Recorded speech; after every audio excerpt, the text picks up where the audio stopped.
Welcome to our journey into the intriguing world of natural therapies. Today, we're about to embark on a buzzing adventure that explores a therapy as old as time itself, yet still remains relatively unknown to many. The bee venom therapy. Imagine being stung by a bee intentionally, not as a dare or a nuisance, but as a therapeutic choice.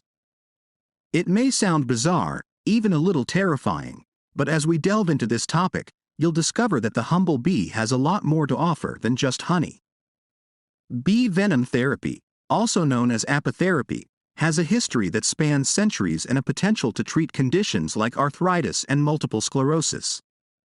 Join us as we unravel the science, history, and benefits behind this intriguing natural remedy. To truly understand the power of bee venom therapy, we must first journey back in time to explore its rich history. Our story begins in the annals of ancient civilizations, where the use of bee products, including honey and bee venom, was nothing short of legendary.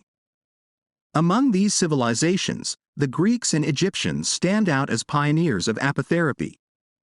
They believed that bee products held mystical properties, and their historical texts are laden with references to the therapeutic uses of bee venom. In ancient Greece, the renowned physician Hippocrates, often regarded as the father of medicine, prescribed bee stings for various ailments. He recognized the anti-inflammatory properties of bee venom and used it to treat conditions like arthritis. The Egyptians, on the other hand, incorporated bee products into their embalming practices and medicinal rituals.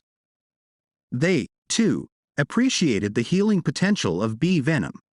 As time marched on, the knowledge of apitherapy was passed down through generations, finding its way into traditional medicine practices in various cultures around the world. Now that we've uncovered the historical roots of bee venom therapy, it's time to delve into the intriguing question: how does this therapy actually work? At its core, bee venom therapy is based on the idea that bee venom, when administered in controlled amounts, can have profound effects on the human body. The key player in bee venom is a peptide called melittin. This tiny molecule packs a potent punch. When melittin comes into contact with your skin or is injected, it triggers a series of responses in your body. Firstly, it stimulates the release of anti-inflammatory compounds, which can help alleviate pain and reduce swelling. This is one reason why bee venom therapy has been explored as a potential treatment for arthritis. Melittin also has an interesting interaction with your nervous system. It can stimulate the release of endorphins, your body's natural painkillers. So, when you receive a bee sting in a controlled manner, you're not only getting a dose of melittin, but you're also experiencing a natural rush of feel-good chemicals. However, it's not just about the immediate effects. Some researchers believe that the repeated exposure to bee venom might stimulate your body's immune system to modulate its responses. This modulation is thought to be one of the reasons why bee venom therapy is being explored as a potential treatment for autoimmune conditions like multiple sclerosis. But here's the catch: it's a delicate balance. Too much bee venom can be harmful, leading to severe allergic reactions. Hence, bee venom therapy must be administered with precision and caution. Bee venom therapy has been explored as a potential treatment for a range of conditions, and it's important to understand where its therapeutic potential lies. One of the primary areas of interest is the treatment of arthritis. Bee venom's anti-inflammatory properties have made it a subject of study for those seeking relief from the pain and stiffness associated with this condition. People who undergo bee venom therapy for arthritis often report reduced pain and improved joint mobility. However, it's important to note that while some individuals benefit, it may not work the same way for everyone. Another condition that has garnered attention is multiple sclerosis. This autoimmune disease affects the nervous system and can lead to a wide range of symptoms.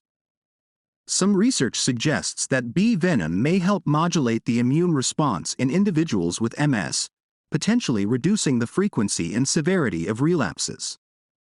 Now, let's talk about the scientific studies that have delved into the effectiveness of bee venom therapy. Over the years, Researchers have conducted numerous studies to better understand the mechanisms behind bee venom therapy and its potential benefits. Some studies have reported positive outcomes, showing that bee venom therapy can indeed reduce inflammation and alleviate symptoms in certain individuals. However, it's crucial to maintain a balanced perspective. Not all studies have yielded consistent results, and more research is needed to establish its effectiveness conclusively. Now, let's turn our attention to the risks associated with bee venom therapy. The most significant risk is the potential for allergic reactions. Bee venom can trigger severe allergies in some individuals, leading to symptoms ranging from localized swelling to life-threatening anaphylactic shock. Due to this risk, bee venom therapy should only be administered by trained medical professionals who can monitor and respond to any allergic reactions promptly. It's also important to acknowledge that the scientific evidence supporting the effectiveness of bee venom therapy is not yet conclusive. And there you have it, our journey through the fascinating world of bee venom therapy, from its ancient origins to its potential as a modern treatment. We hope you found this exploration both informative and thought-provoking. As we wrap up this video, we encourage you to keep an open mind and continue seeking knowledge about the diverse world of natural therapies. If you enjoyed this video and want to stay updated on our future explorations of health and wellness topics, don't forget to like, subscribe, and hit that notification bell. Thank you for joining us on this journey.